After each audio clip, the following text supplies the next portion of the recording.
Welcome to Evolve, Reinventing Leadership, Building Freedom Cultures, with CEO and award-winning author, Yvette Bethel. This podcast is dedicated to providing leaders with solutions to build trust, inspire authentic transformation, and improve engagement. Learn about new and tested ways you can revitalize your culture, empower people, and transform your results. This is Yvette Bethel, and it gives me great pleasure to welcome you to Evolve. Evolve explores modern leadership topics and cultural transformation strategies that lead to strengthened work relationships, enhanced flow, and dynamic balance, all grounded in trust, integrity, and emotional mastery. We explore ideas that translate into practical applications for contemporary organizational challenges. The topic for this episode of Evolve is vital corporate culture. And to explore it with me is none other than Daphne Bernicker. Daphne is the founder of Human Aim, based in Houston, Texas, and has over 25 years experience working in finance, leading major change projects, and developing other leaders.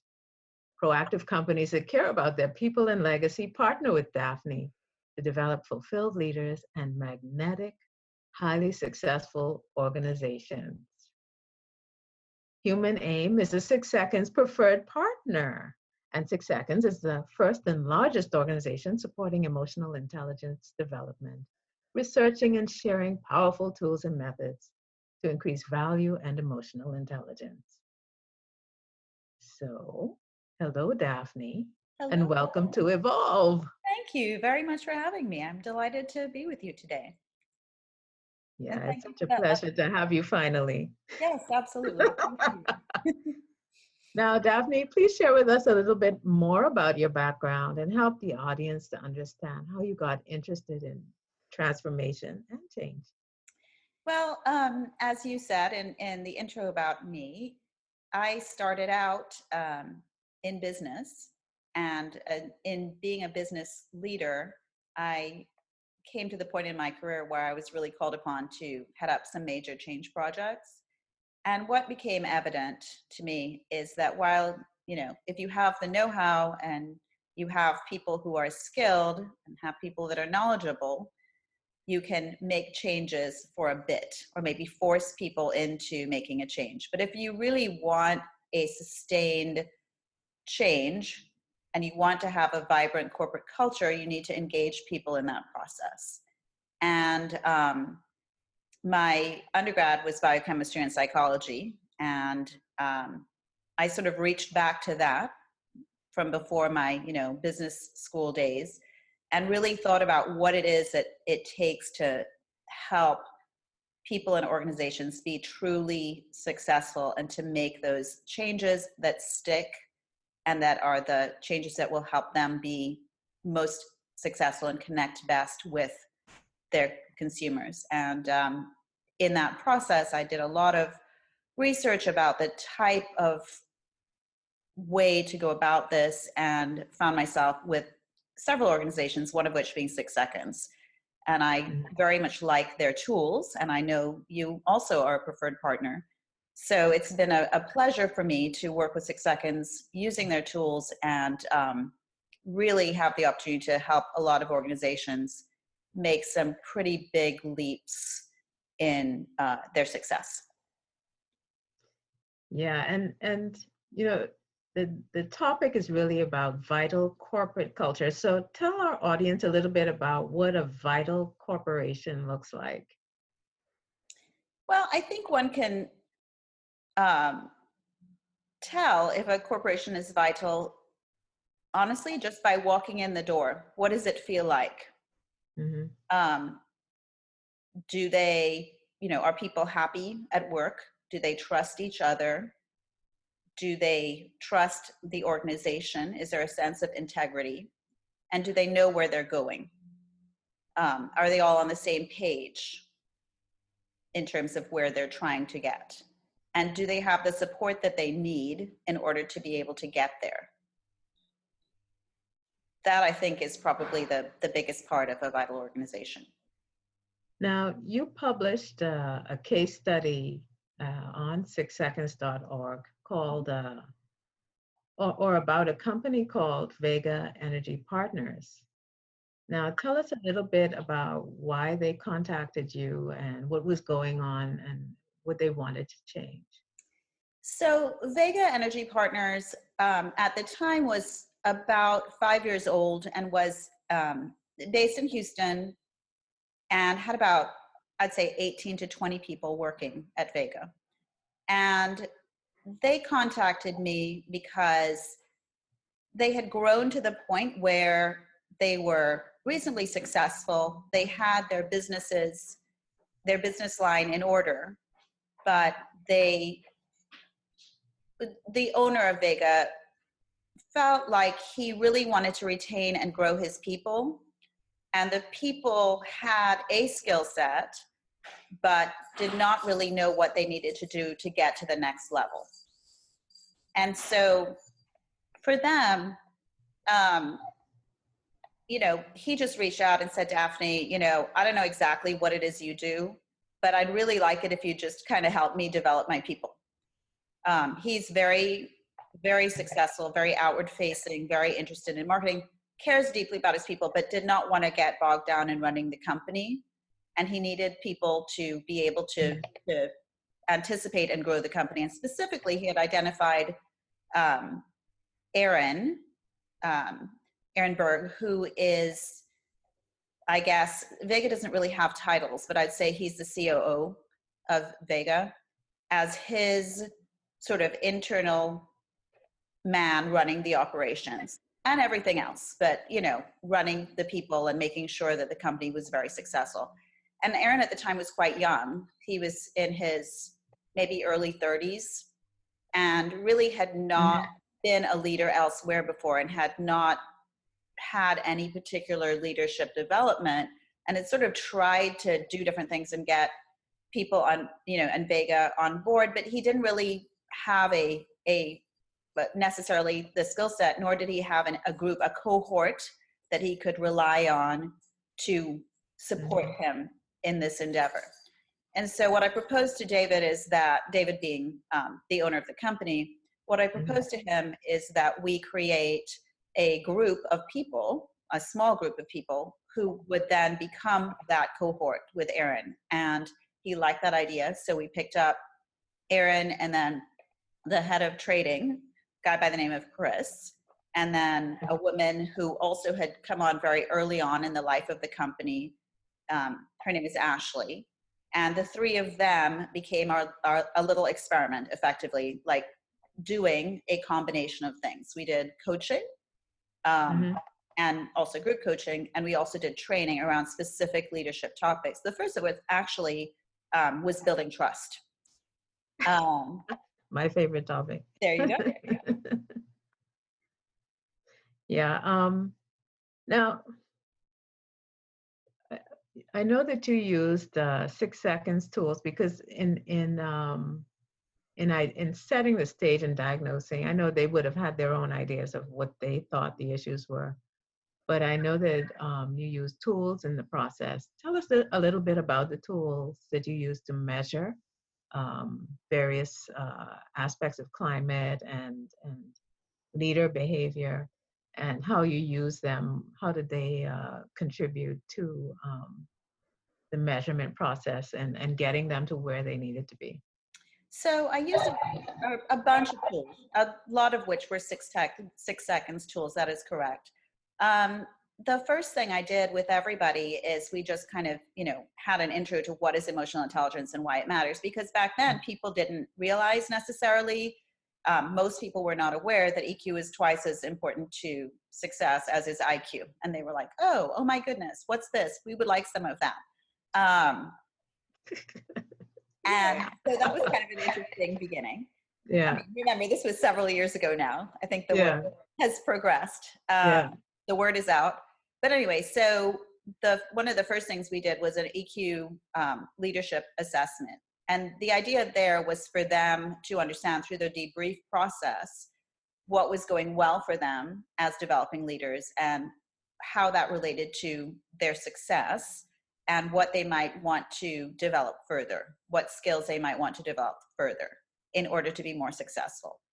So that was sort of a basis. I also used the Myers-Briggs, which is helpful for them. And we actually talked about that as a group, like their different preferred styles, because that can be very, very helpful in creating that initial sort of trust level and understanding of how people communicate and how they tend to respond in more stressful situations. Because I think most people feel that everyone is exactly like them. And they feel that when they're seeing whatever that behavior is that they would do, they know what that person is thinking or feeling. And that's usually not the case. So it was a good opportunity for them to understand, baseline, how do we work and how can we start functioning as a team, a trusted cohort. And the other tool, so we did, that, and then we did a lot of training. And then at the end of a year or so, the group, Aaron, Ashley, and Chris, they were very, very engaged now, and very, they felt they had the tools to be successful and to really help take the company onto the next level and really lead it, which was exactly what we wanted. And they wanted to understand what the culture of the company was. In other words, how healthy was the company's culture? What was going well in terms of, for example, trust being, one of the key things, ability to operate well, to execute, to work together in teams, client, how did they feel they did in customer service, that sort of thing. And so we did the 6 seconds tool, which is called the organizational vital signs tool. And that was very interesting because it revealed for Vega, I think, kind of that most other people who took the assessment, which was most everybody else, felt kind of like how Aaron, Ashley, and Chris had felt at the beginning of the whole thing, which is like they loved David. They, expected the company to do well. They weren't planning on necessarily going anywhere at all, but they really didn't have a sense of what they could do, or a sense of how to take the organization forward. And I think the biggest thing that showed up was there wasn't it showed up in the study as not being highly motivated. So in other words, they were happy to be showing up, but they really didn't have a sense of it being their role to charge forward. And that was very interesting, I think, to see that. It gave us a lot of opportunity to think about, okay, what's going on in the organization and how do we help move the ball forward? You're making a powerful statement there, because at the very beginning you said sometimes people try to force change. And what you're saying now is that, people are sitting back and, they're comfortable. And so sometimes if the person who makes the decision to implement a change sees that, then they try to force it. And to me, this is where change can go off course. So my question to you is, really, how did you help to implement the change so that it was more of an organic or a bought into process rather than one that was imposed on them? Well, I think that's a great question, Yvette. And really, it's exactly that. I mean, you notice that what I said was we decided to do this, or Aaron, Ashley, and Chris wanted to do this assessment. I mean, they really were driving it. As, the person supporting this process, I feel like my role is to give people information and to hopefully help them see way beyond what they, currently see as their possibilities, and then help them best to shape how they're going to get there. And whether that is in the coaching process or whether that's in the, cultural transformation process, that's the opportunity, is when people have the desire to take ownership of their situation.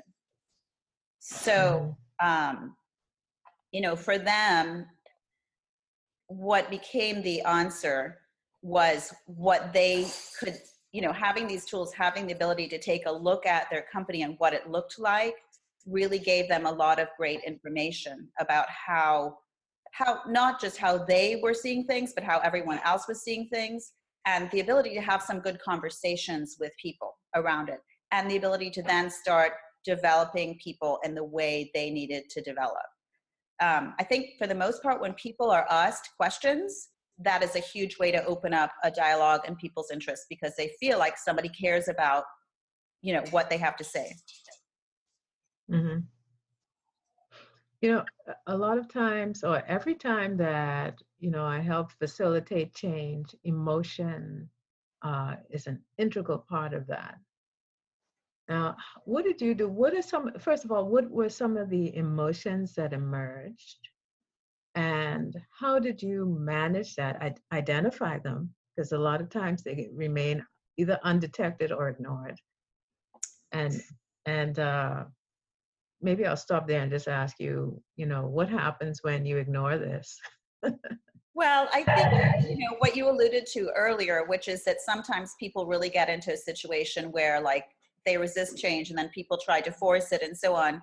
That's a big thing. So the most important thing for everyone was to realize that emotions are a big part of it. And, everybody has different emotions and everybody comes at things differently. And to me, that was kind of the big,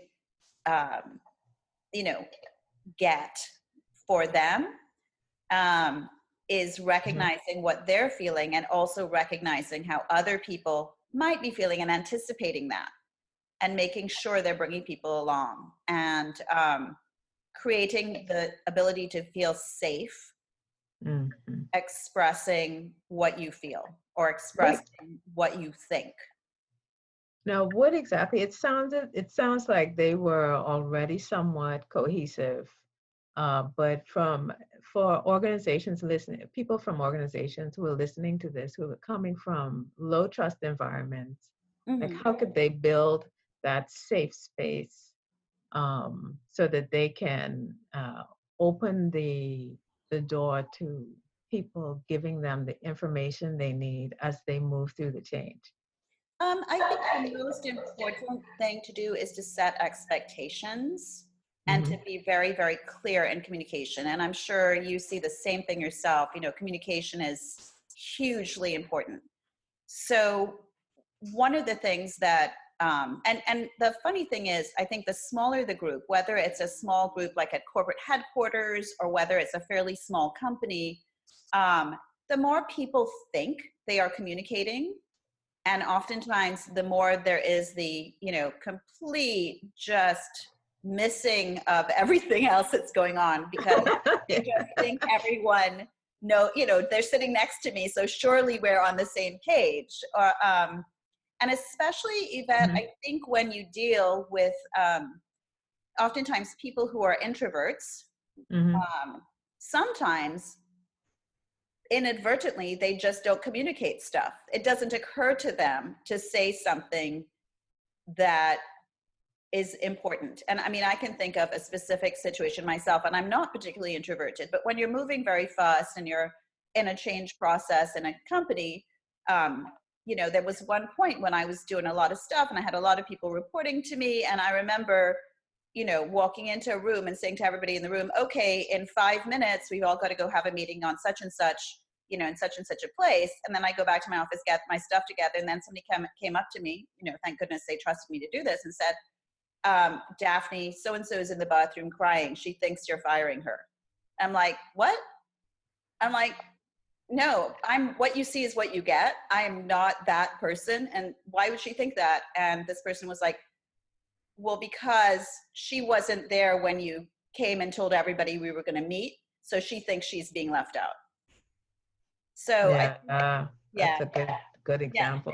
Yeah. So I mean, and I was so grateful that I had people who would come to me and say, "Okay, you kind of messed up with this," and I would always thank them and be appreciative, because and I think especially when you're in charge, if you're open to people giving you actual information, they will. And then you can act on it. Well, And let me say something to that though, yeah, because you have people that are open to information, but they are more, it's more gossip or information that they can use against people. And then you have people that are open to information that can help everybody.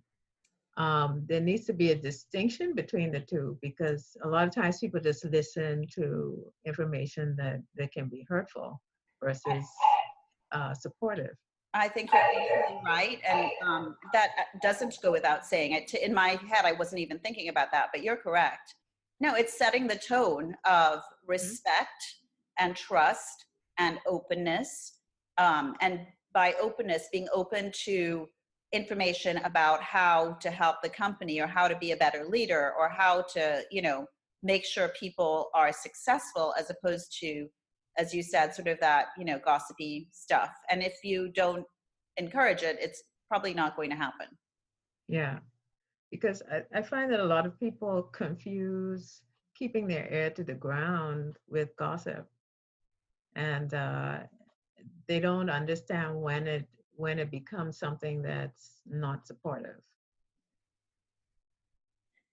Um, So how would someone make that distinction based on your experience? Because I see it all the time. well, I think that's Right. a great question. And what I would say is, um, if it's something that is going to be supportive and helpful, fine. And truthfully, it in your gut, whether people are willing to acknowledge what they're feeling or not. I think we all, and there's of course research now that shows we have like all of this, these neural connections, our second brain effectively in our stomach. So when you have a gut feeling, you really have a Right. gut feeling. Um, Right. and so you probably know if someone is bringing you something that's going to be destructive, and Hmm. you probably know that you have the ability to shut that down. Yeah. Um, and you probably know if somebody is bringing you something that is helpful and you have the ability to nurture that. Hmm. So I guess that's, to me, that distinction is something that inherently we as people know. And it may be that in a culture we have um, got into a habit of not using the information we're receiving. And I'm speaking Hmm. about emotional information.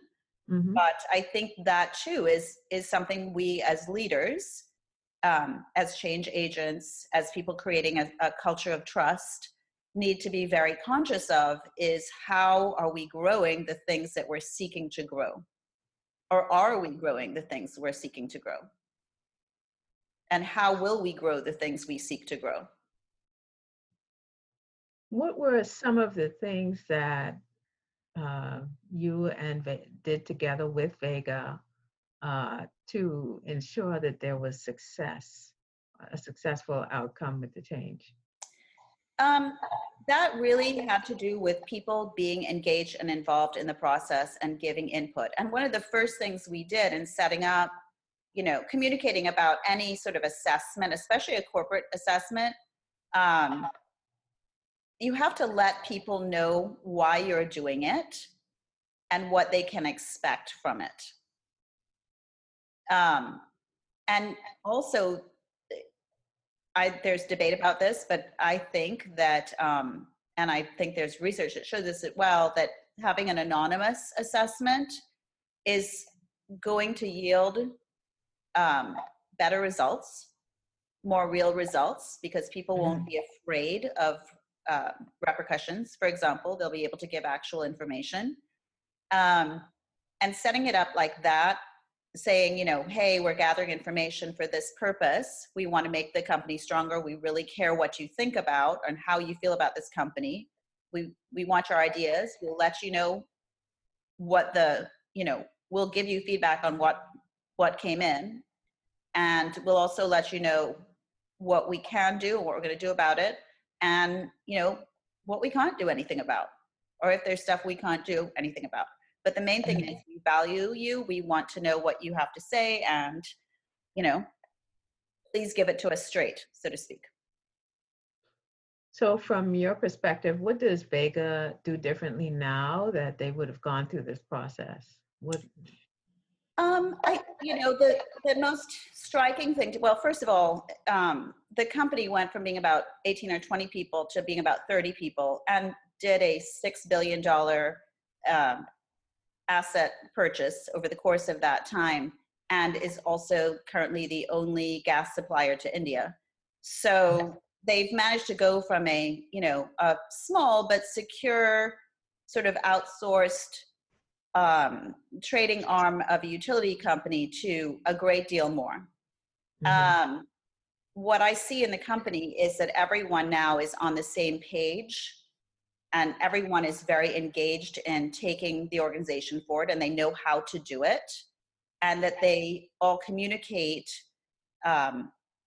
with the skills that they've worked on and acquired, and they are mindful of what they're doing in the process and how to further engage not just other people in the organization, but they have done a tremendous job with their customer service, and they've done a tremendous job with their motivation. And so, I mean, by every metric, they have improved tremendously.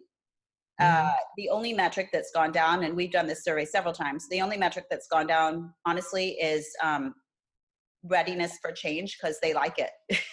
They're not as they're willing to make changes if they have to. They're fine with that, but they're not like, oh yeah, we want change now. So to me, continuing to measure that and be very conscious. And Vega, what we did is, after that initial pilot, what we did is, over the years, I have worked with groups of people at Vega in similar ways, doing the same, transformational processes with them, and everything is very, very customized. We meet, as an initial group and decide what leadership tools they want, how they want to develop themselves, and that in and of itself, they take ownership of their development. They're not just sitting there with me pouring information into their heads. Right. They're coming in excited about learning something that they've decided they want to learn about. And the other thing is that they see, when they go through this process, that all of a sudden they're now leaders. They can step up, and they always do. In and of themselves, they step up, and in the organization, they are given more opportunity. I think that's one of the real strengths that Vega has, which is that they train people and provide people with the tools, whatever those tools are. I mean, obviously you've got to take it, and you have to be entrepreneurial, you've got to go with it, but they provide people with whatever it is they need to take themselves to that next level, as opposed to you get to the next level and then you get training, on how to be a leader. Because that's, if you already know what you're doing when you step into that role, it's a whole lot more effective, I think, initially. Yeah. That's one of the last questions, is what were some of the more interesting findings you came across as you went through the process?